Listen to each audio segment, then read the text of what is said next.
Hey, is this a common occurrence at your house? Inevitably, somebody leaves a little bit of coffee on the bottom of the pot and it scalds and it gets gross and hard to clean.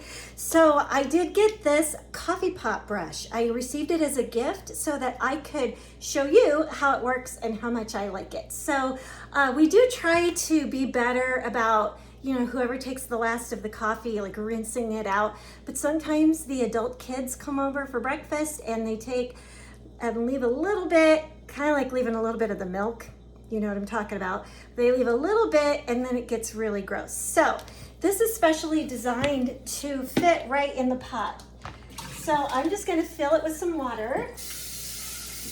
You honestly could do a little bit of soap if you wanted to, but see how nice that fits in there? So not only does it fit along the bottom, but this curved part fits along the sides really, really well.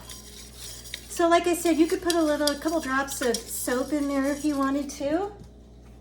This is brown now because of the coffee.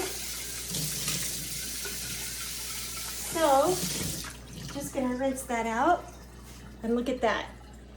It's nice and clean. Perfect. This is nice. It's the perfect shape for your coffee pot, your drip coffee pot. Thanks.